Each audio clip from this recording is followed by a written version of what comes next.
crois que notre admiration pour les...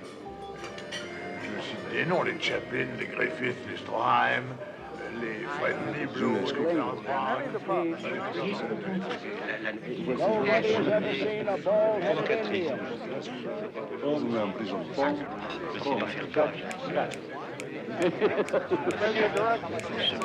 Brahms burning. He sees it.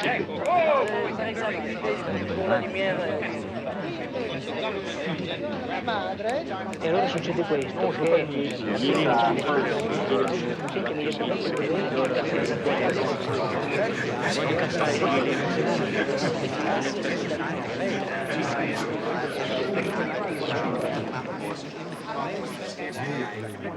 Si vous voulez, du parfait générique.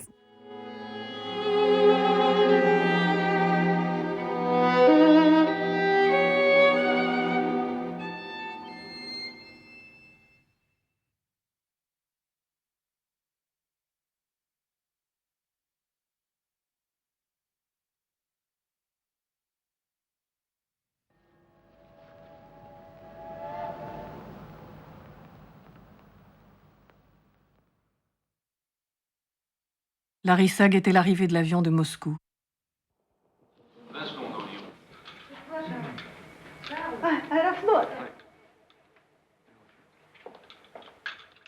En la voyant debout devant la fenêtre, on pensait au premier plan de la mer dans le miroir. Un chignon russe vu de dos, c'est le signe de l'attente.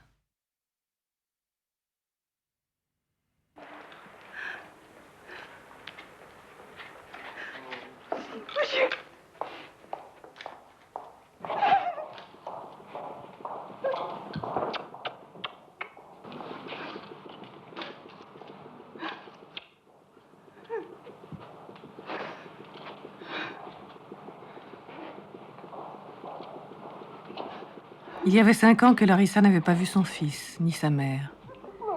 Lorsque Tarkovsky et sa femme avaient décidé de rester à l'Ouest, les autorités soviétiques, fidèles à leur politique des otages, avaient interdit de visa le reste de la famille. Le temps de sortir de l'aéroport, de vérifier l'étonnante aptitude des journalistes à poser les bonnes questions. Vous êtes heureuse, n'est-ce pas? Do you speak English? Yes. Are you happy, s'il vous plaît, André? Et Androuche se trouvait projeté sur une autre planète.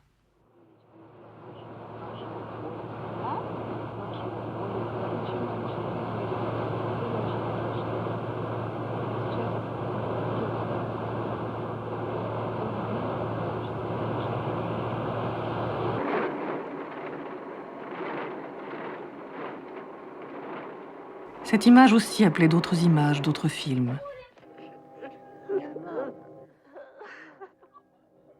Comme si tous les enfants qui habitaient son œuvre s'étaient donné rendez-vous au chevet d'Andreï Tarkovsky, qui allait mourir.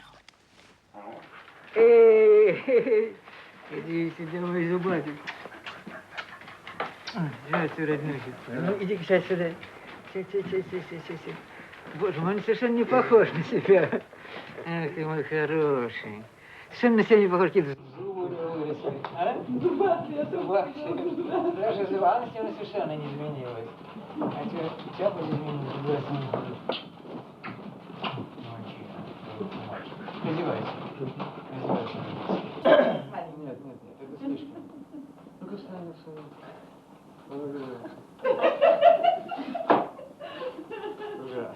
А подойди к маме, я посмотрю, как рядом с мамой. И хорошие книги тоже не пропустишь. Ну, хорошо, ладно. Только по глазам. Крис, credo che tu fatto tutto, no? Hein?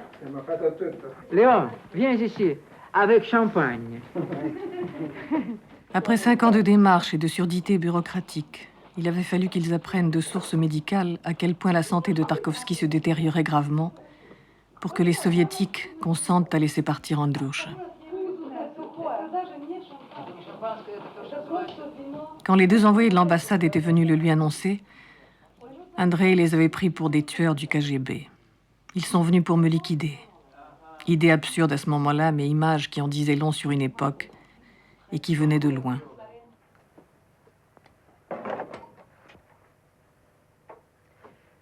Есть что-нибудь выпить? Лимонад, морс, джинджер-эль. Выпить, я спрашиваю. Я же вам сказал. Веселенький город, нечего сказать. Кстати, как он называется? Сэммит. Pour sa toute première mise en scène, quand il était encore étudiant au VGIK, la légendaire école de cinéma de Moscou, il avait dirigé 2 de ses camarades dans des rôles de tueurs, et pas n'importe lesquels. Сюда едят вот этот самый обед. Правильно.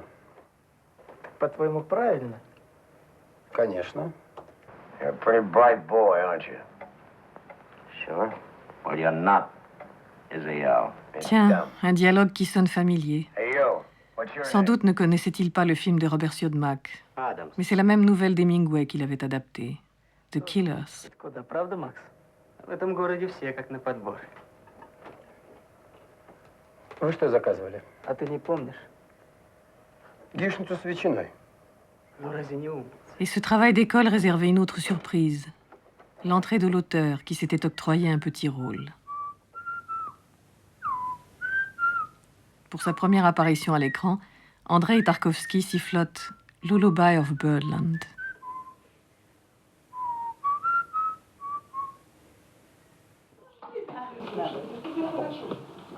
Самое чудное вино. Да что ж, я не знаю. Ко мне вкусное, сухое. Без вещей, без ничего. Зачем вам вещи? Самые, чтобы они приехали. Нет, ну ничего в них нету просто, самых необходимых вещей. Я им уже купила халатик, шапочку. Они же не будут хаватики. Они же будут хаватики по улице ходить. Они зато не с собой взяли варенье, которое из нашего сада. Commentaire de ces images par André dans son journal de 1986. Меня что-то беспокоит, видишь. J'y ai un air monstrueusement emprunté, peu naturel. Je retiens mon émotion et je répète des sottises, du genre « Mais où sont passés les bagages ?» А там осталось. Да нет, ну она же не знает, какой багаж-то. Voilà. Я счастлива, я счастлива, я счастлива. Larissa aussi n'est pas mal. Elle monologue, profère des paroles en forme de toast, rit et pleure en même temps. Mais cela, c'est à la maison. À l'aéroport, toute la souffrance et le désespoir accumulés au cours de ces 6 années se reflétaient dans ses yeux. Идет дождь. В самых лучших кадрах Андрея во всех фильмах. И самый счастливый день, который сегодня есть, опять идет дождь и гроза.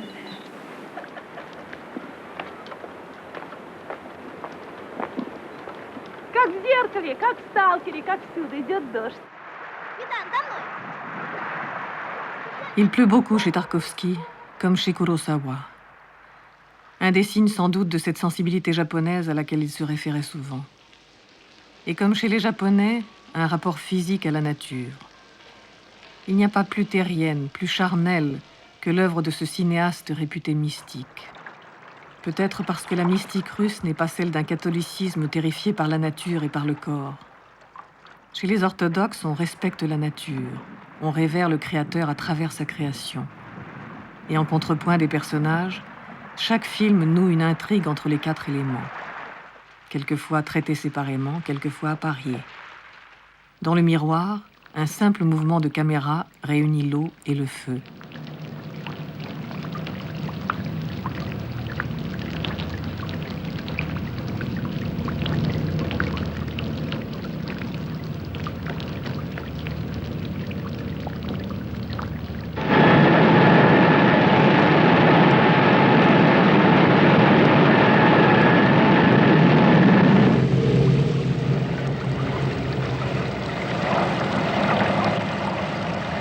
Chemin inverse dans Solaris. Il n'est pas exceptionnel au cinéma que des gens prennent des douches ou se brûlent. Mais si l'élément fait partie de l'action, s'il survient comme un dernier recours, comme la réponse à une prière, on ne peut pas le réduire à sa photogénie.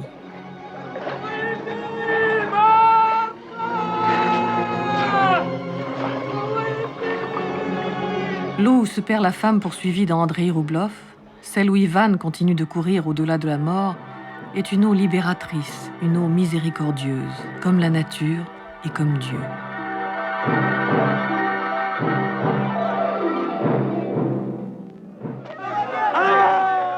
Au début d'Andrei Rublev, c'est l'air et le feu qui se mélangent. L'eau ne tardera pas à apparaître. Лечу.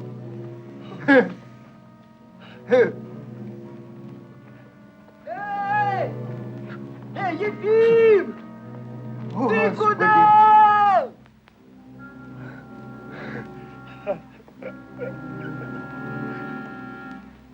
Лечу! Архип! Лечу!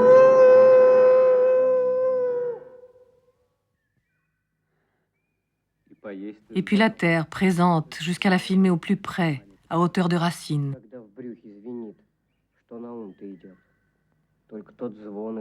Combien de fois les personnages sont-ils confrontés à la terre, à la boue, au limon originel dont ils sont issus, et comme pas encore tout à fait libérés, et choisissent-ils de s'y enfouir? Дядя Петр! Нашел! Глина! Дядя Семен!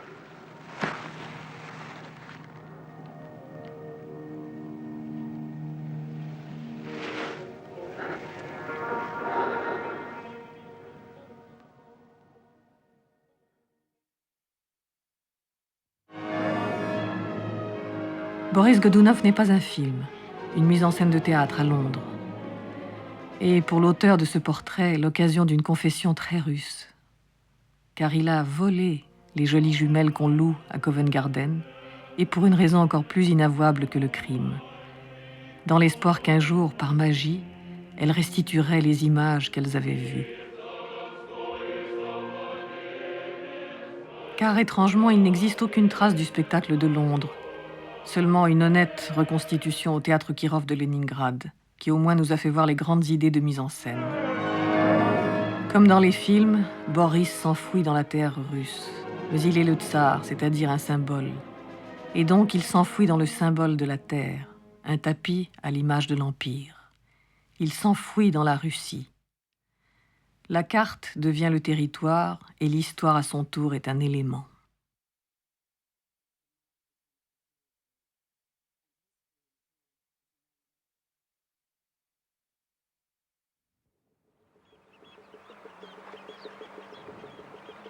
Adesso è giusto. No, no, no, no, no, no, no, Это было не на месте. 7 mois plus tôt, Tarkovsky tournait en Suède un des derniers plans du sacrifice. Probablement un des plans les plus compliqués de l'histoire du cinéma. 6 minutes en continu où l'œil suit le personnage qui vient de mettre le feu à sa maison, sa famille qui le rejoint et s'affole, l'ambulance qui arrive, tout cela dans le même rapport au cadre et porté uniquement par les va-et-vient de la caméra.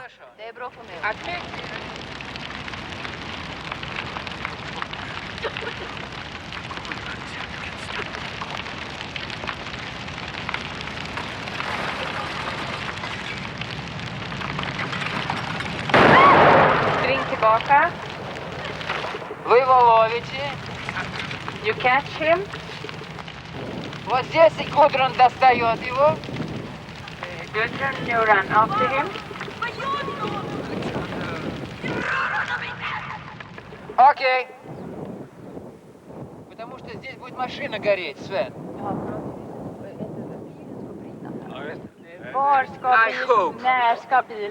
La gaieté dont fait preuve Andrei pendant la mise en place est simplement surhumaine. La nature du plan avec la maison qui brûle pendant que les personnages courent exige évidemment une seule prise. Or, cette prise a déjà eu lieu une fois et tout a été de travers. Effets spéciaux ratés, caméra en panne. La production a réussi à rebâtir l'extérieur de la maison, mais il n'y aura pas de troisième chance.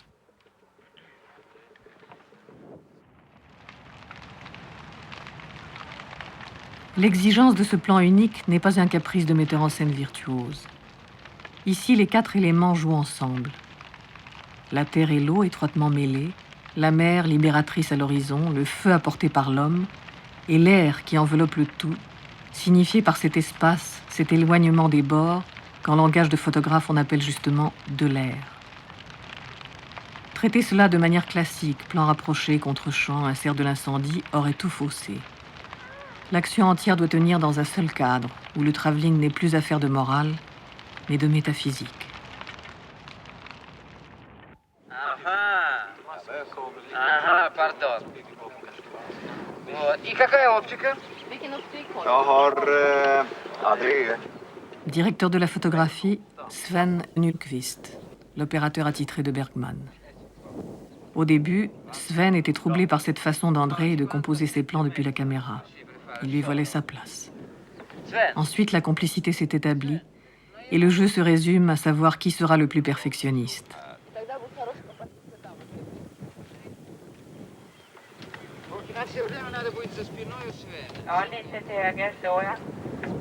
Sven, а как видите, как можно делать? Я хочу маленькую группку прямо как комочек такой, чтобы они все друг на друга налезли.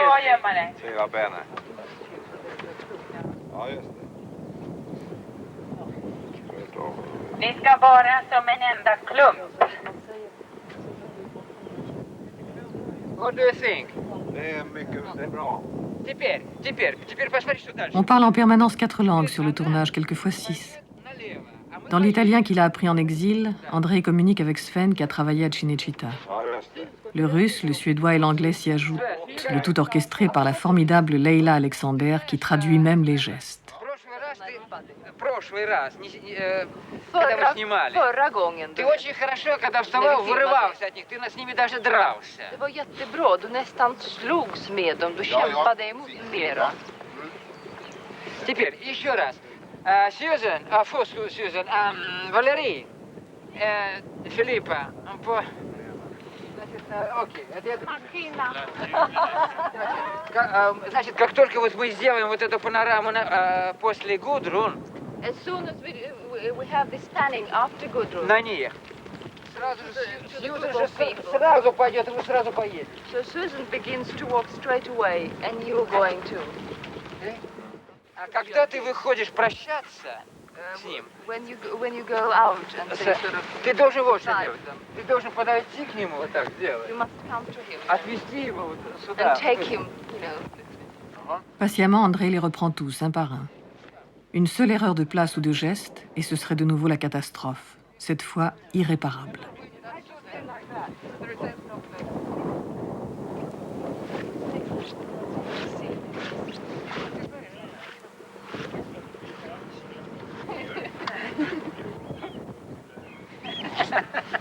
Окей, погодите. Теперь еще одна вещь.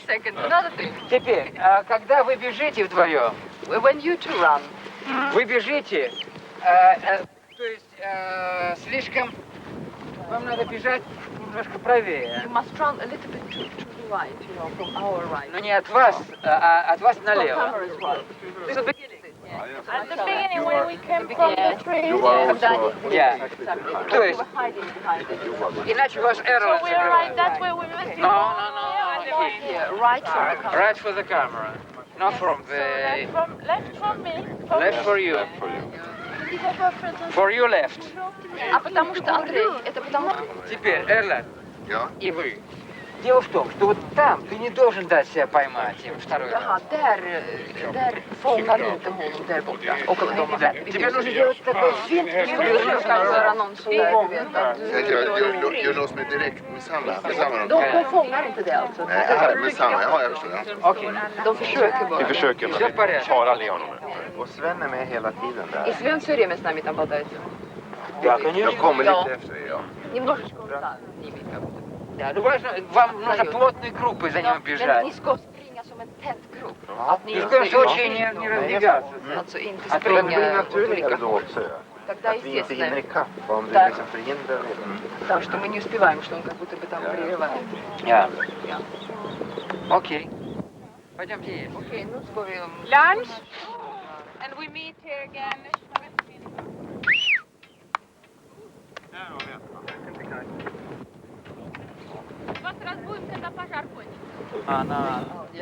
La mise en place a continué toute l'après-midi.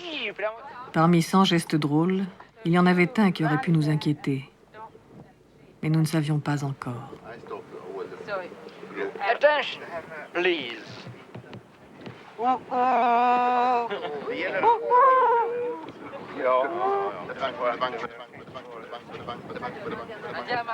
La journée s'est achevée dans la bonne humeur. Mais quand il a dit « moteur » le lendemain matin, il devait éprouver ce qu'éprouve le jeune fondeur de cloche de Roublov quand il dit « Davai ».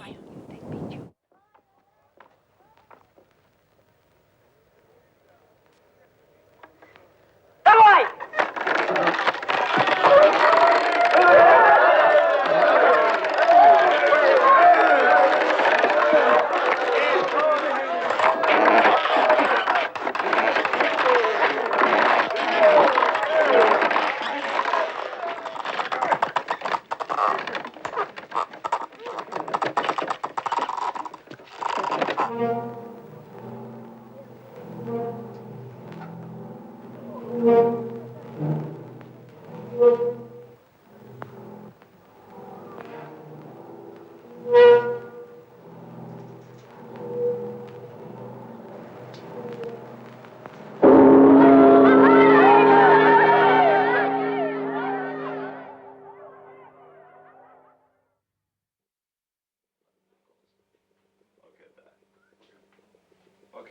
La cloche avait été bien fondue, le plan avait été bien tourné.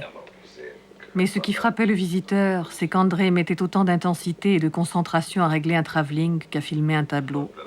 Le genre de choses qu'en général un metteur en scène laisse aux spécialistes du banc-titre. Är du klar med sköpan, Lasse?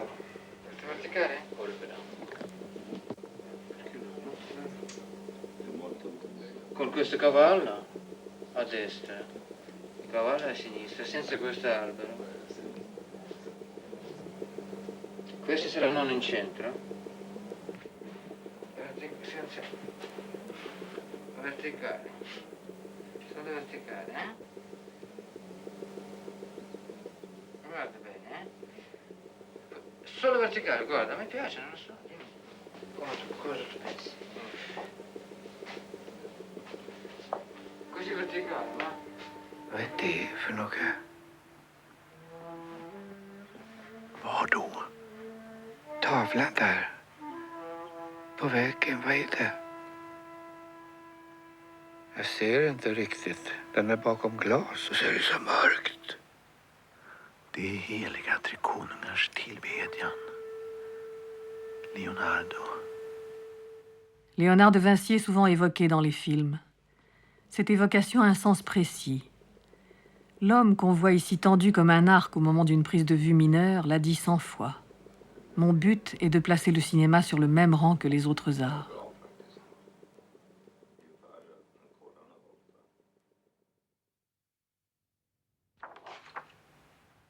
Pas un film où la peinture n'apparaisse, généralement sous la forme d'un livre dont on tourne les pages.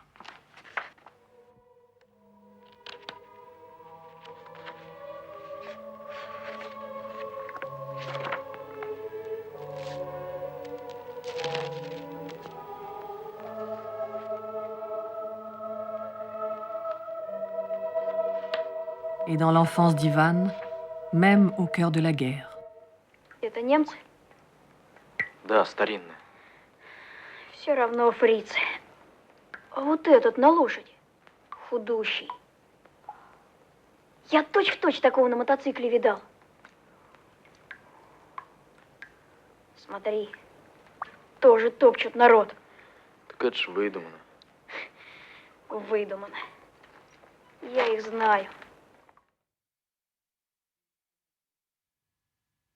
Ces images sont là comme des repères et des défis. Andrei Roublev lui-même n'est qu'une longue méditation sur la signification de l'art, où la confusion des prénoms laisse percer l'angoisse d'un créateur jamais satisfait. Андрей? Так ведь я и в глаза ему скажу. Он ведь как брат мне.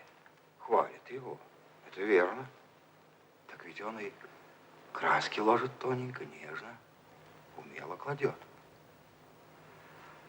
А вот только нет во всем этом у него страха нет. Веры. Веры, что из глубины души исторгнута. А и простоты. Как это у Епифании-то? О Сергиеве добродетель-то сказано. Простота без пестроты.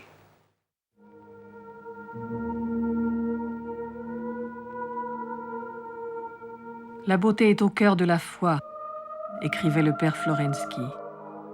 Toute la fin d'Andrei Roublev se détache de la narration et devient un poème sur les icônes.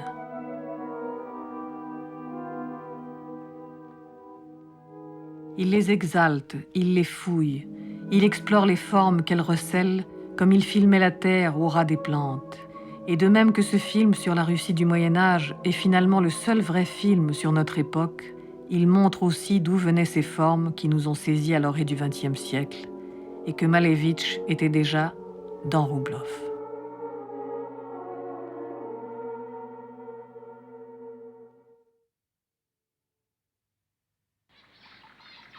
Souvent, le personnage lui-même se confronte à la peinture. Faux miroir, beauté inaccessible, avec laquelle il faut pourtant essayer de se mesurer.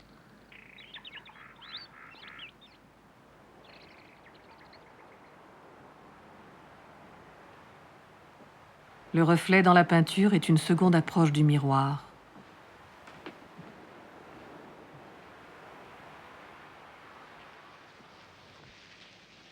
Ensuite, c'est le miroir lui-même qui devient métaphore de la peinture.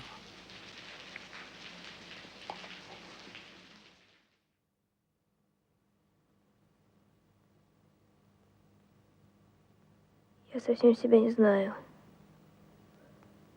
Не помню. Я закрываю глаза и уже не могу вспомнить своего лица. А ты? Что? Ты себя знаешь? Как каждый человек. En nommant Le Miroir son film le plus personnel, Tarkovsky avance sans filet pour son combat avec l'ange.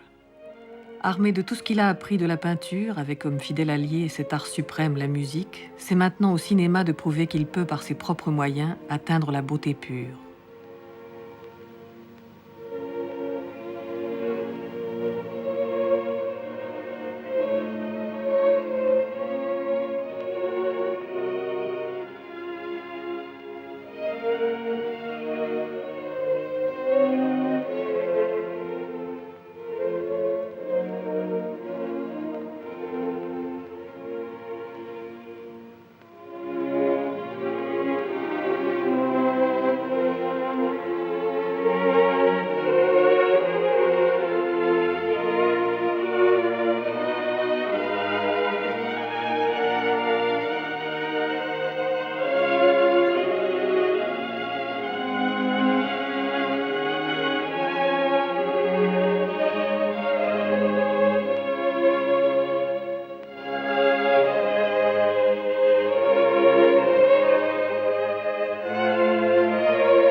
Le grand cinéma classique, tel qu'Hollywood en a fixé les codes, a pour angle favori une légère contre-plongée qui détache les personnages et permet les effets de ciel.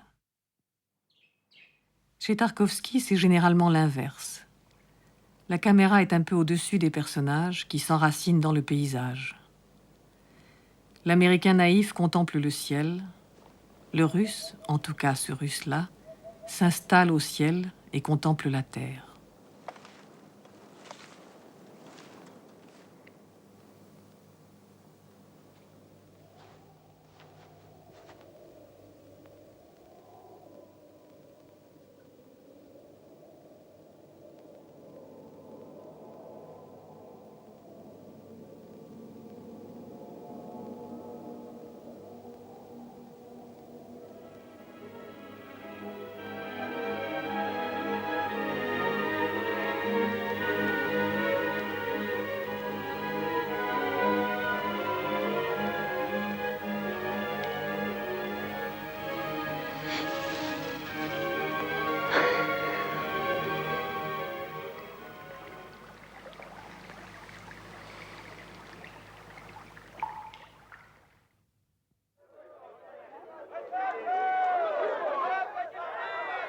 Il arrive que l'angle s'élargisse et que la caméra domine toute l'action. Se contenter d'admirer la perfection formelle d'un tel plan serait encore une fois se tromper d'étage. Cette vision-là a un sens.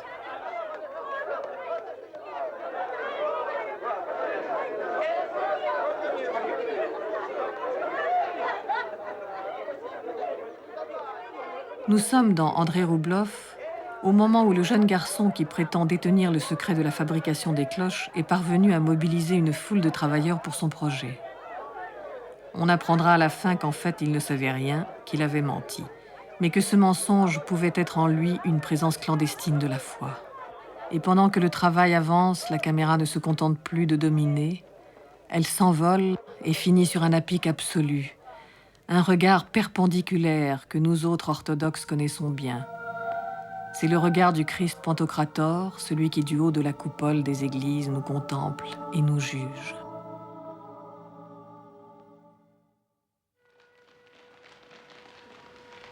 Cette vision abrupte se retrouve à des moments clés de certains films.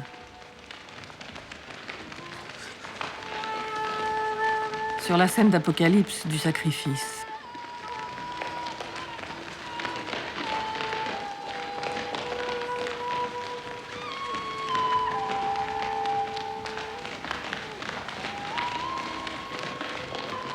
À la fin de Solaris, après la station de l'espace où un mystérieux océan envoie des ondes hallucinatoires modelées sur la mémoire des habitants, le personnage principal est revenu sur Terre, dans sa maison natale. Et l'envol de la caméra nous révèle que ce retour est encore une illusion, que l'océan sécrète à sa surface des îlots de mémoire. Il a beaucoup été dit que cet océan était une figure de Dieu, seulement si c'est Dieu, qui le regarde ?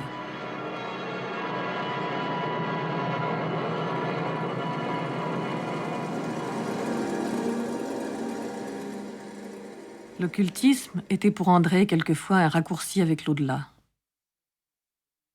C'est au cours d'une séance de spiritisme qu'il serait entré en communication avec Boris Pasternak, lequel lui annonçait qu'il tournerait 7 films.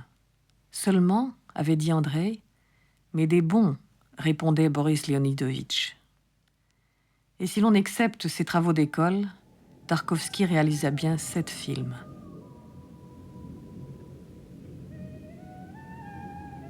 L'enfance d'Ivan,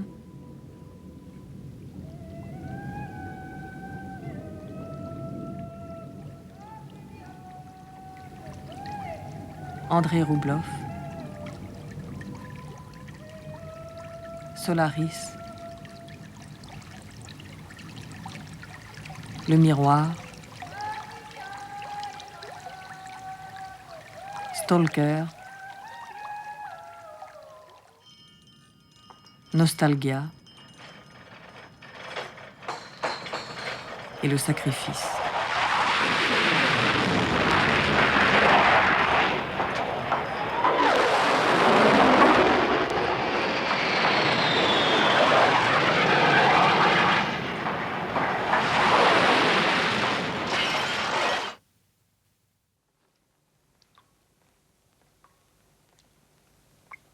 Dès le premier, l'enfance d'Ivan, un thème est présent, celui de l'autre rive, une région à atteindre au prix d'une transgression.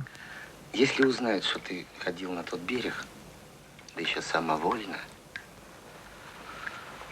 то нас взгреют по 1 число. Ici, les codes sont connus. Dans le film de guerre, la zone à explorer pour obtenir des renseignements est une référence respectable.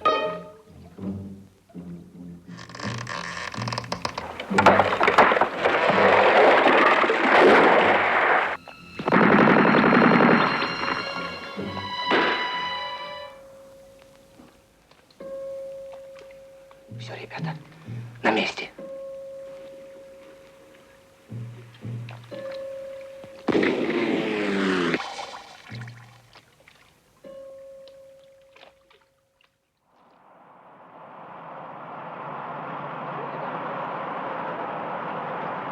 Dans Stalker, les codes sont inversés.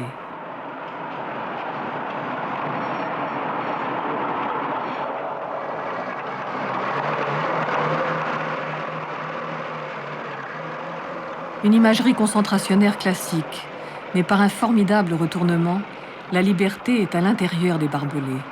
On s'évade pour y entrer.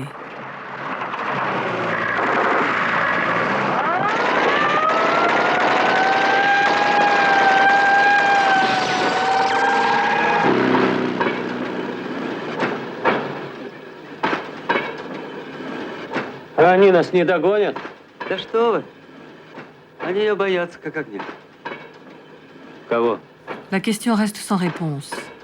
Trois personnages, l'écrivain, le scientifique et le stalker, le passeur, qui les emmènent dans cette chambre de la zone où, dit-on, les désirs se réalisent. Le stalker lui-même a l'apparence d'un déporté, mais c'est une fausse piste.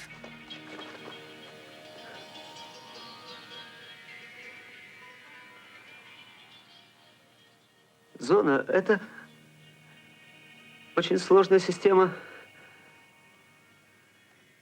ловушек, что ли. И все они смертельны. Не знаю, что здесь происходит в отсутствии человека. Но стоит тут появиться людям, как все здесь приходит в движение. Бывшие ловушки исчезают, появляются новые. Безопасные места становятся непроходимыми. И путь делается то простым и легким, то запутывается до невозможности. Это зона. Может даже показаться, что она капризна. Но в каждый момент она такова, какой мы ее сами сделали, своим состоянием.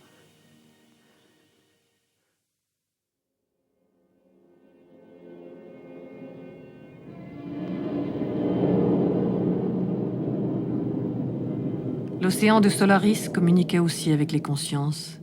Il leur envoyait des visiteurs, des visiteuses, le clone d'une femme aimée et perdue.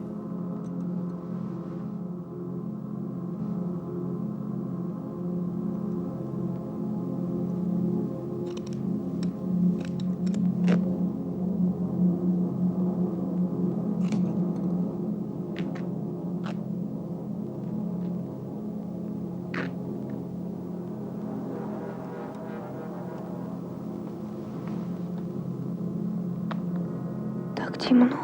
Иди сюда. Не бойся.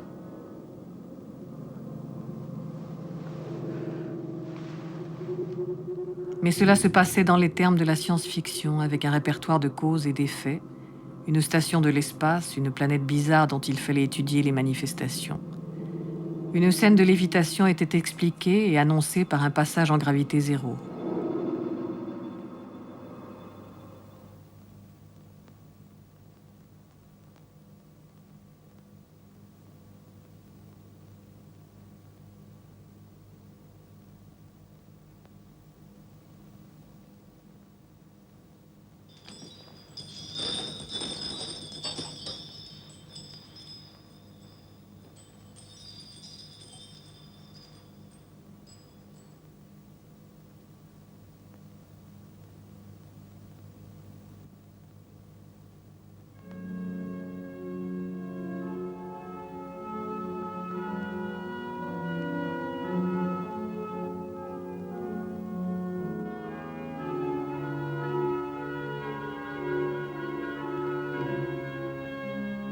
Dans le miroir, dans le sacrifice, la lévitation se produira toute seule, sans alibi.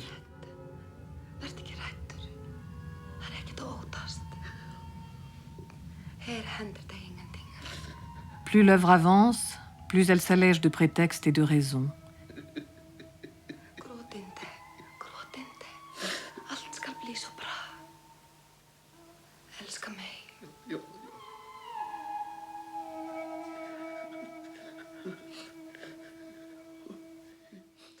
Jusqu'au metteur en scène qui s'affranchit des prétextes qu'il se donnait à lui-même. Le tourbillon des herbes au début du miroir servait à éviter un cliché, celui de l'homme qui se retourne sur la femme qu'il vient de rencontrer. Il fallait que quelque chose d'inhabituel se passe. Dans Stalker, c'est la fiction de la zone qui fait remuer les herbes. Elle n'a pas de compte à rendre, elle est autonome. Стойте, не двигайтесь.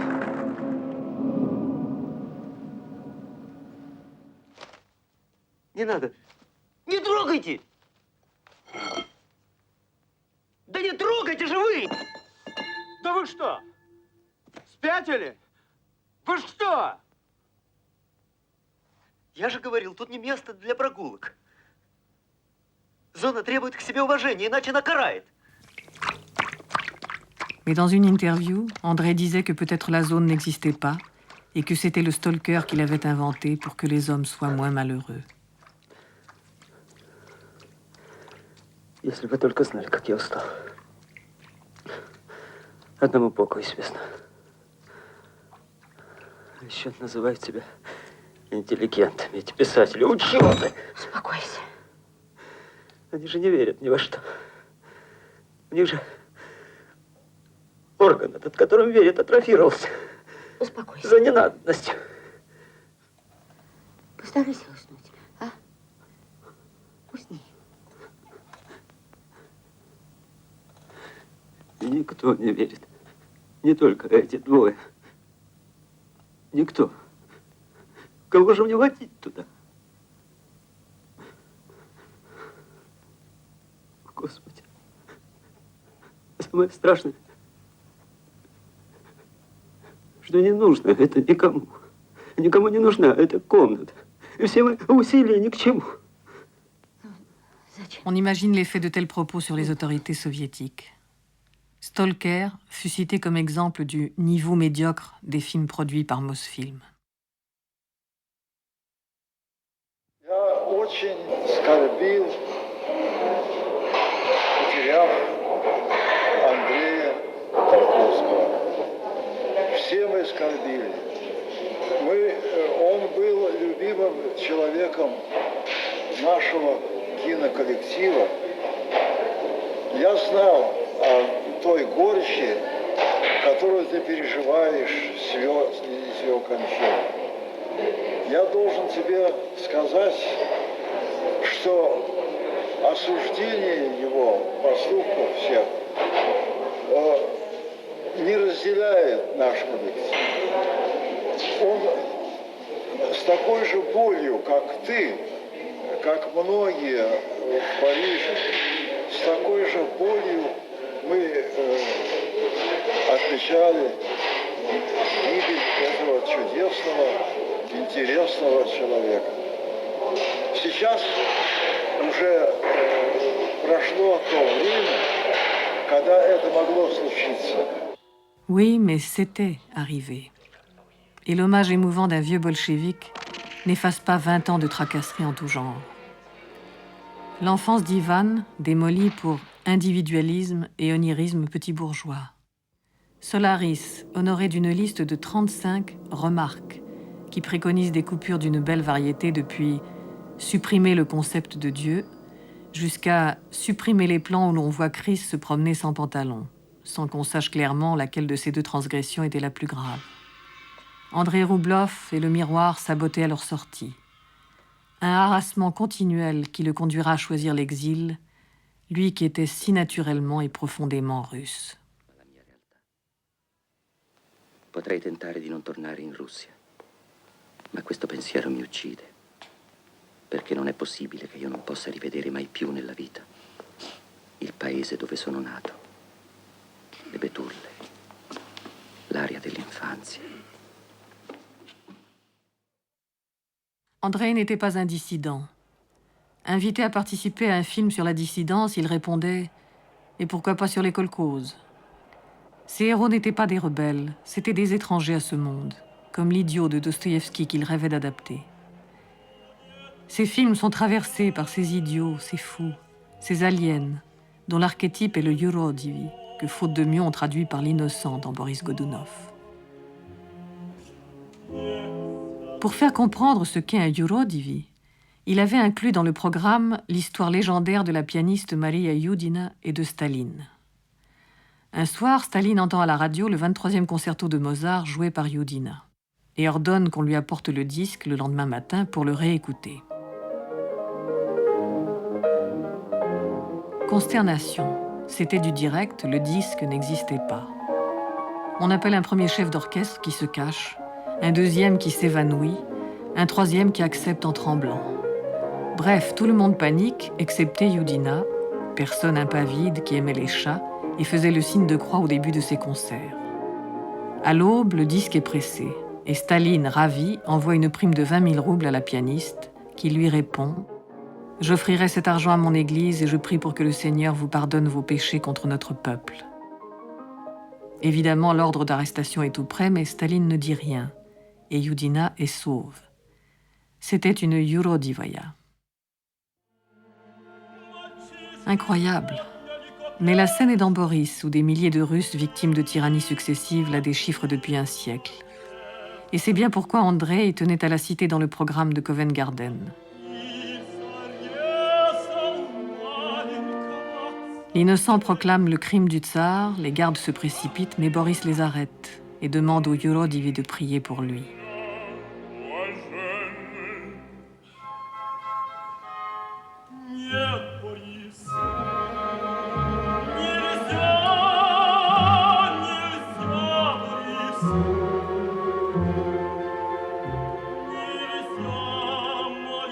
Contrairement à Youdina, l'innocent refusait de prier pour le tyran.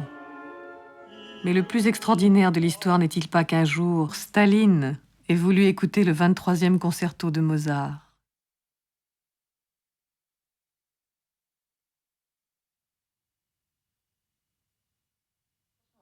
J'ai l'air d'un pirate, disait Andreï.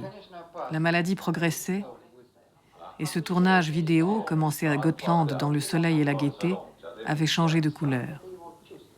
Mais l'énergie tarkovskienne balayait tout dès qu'il était question du film.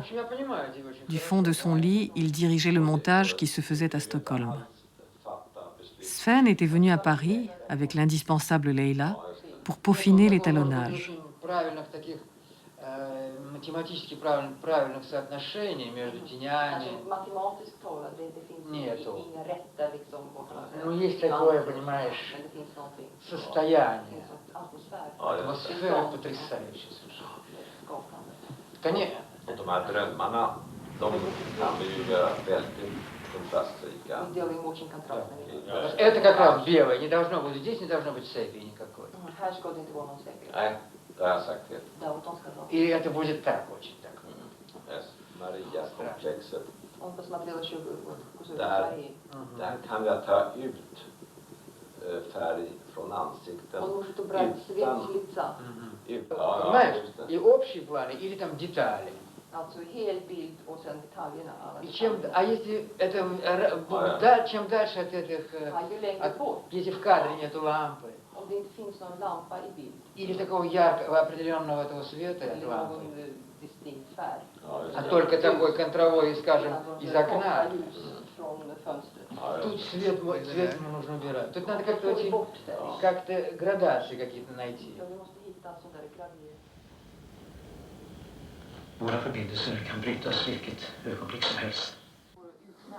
Le 23 janvier 1986, le monteur Michal Leszczylovski débarqua avec une version quasi définitive du film. Наоборот, дорогой, потом ты не подвинешь стола. Эти поляки, они очень хорошие, но в них есть... Не беспокойся, не беспокойся. Гонор.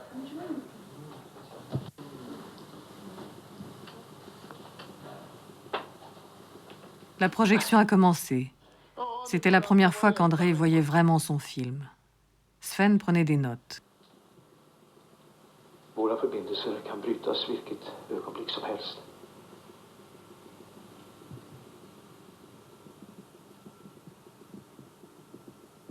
Jag har i alla fall hunnit säga er det viktigaste, kära landsmän.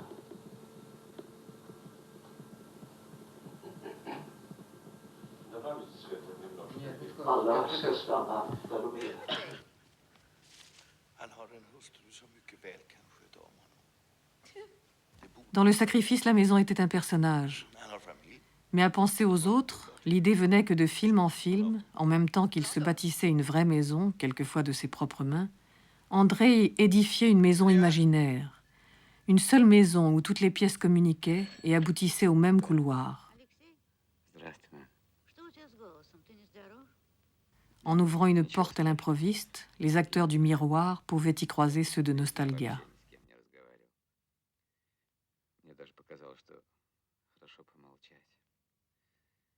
Слова не могут передать всего, что человек чувствует. Они какие-то вялые. Ты знаешь, как странно. Maintenant, la maison bâtie en Russie était définitivement perdue. Sa nouvelle maison en Italie était loin.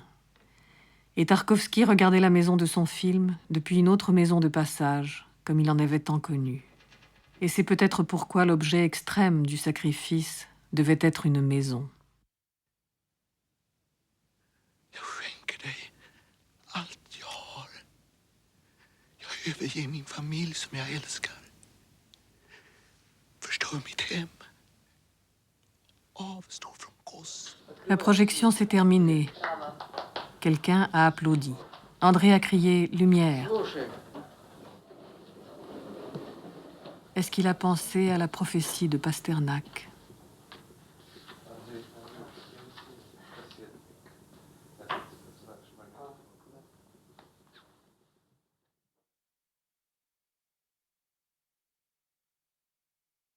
André Tarkovsky est mort à la clinique Hartmann à Neuilly le 29 décembre 1986.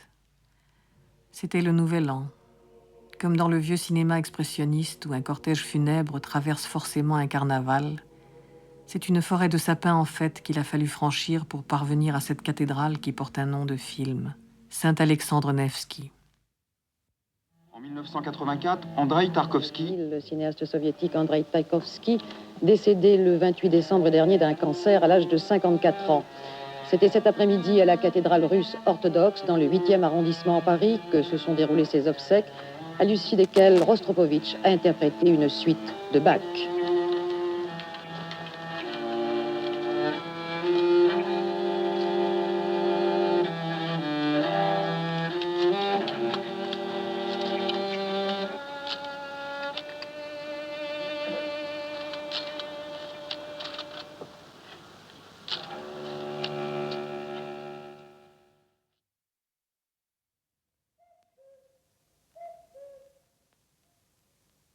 Le premier plan de son premier film montrait un enfant debout à côté d'un jeune arbre.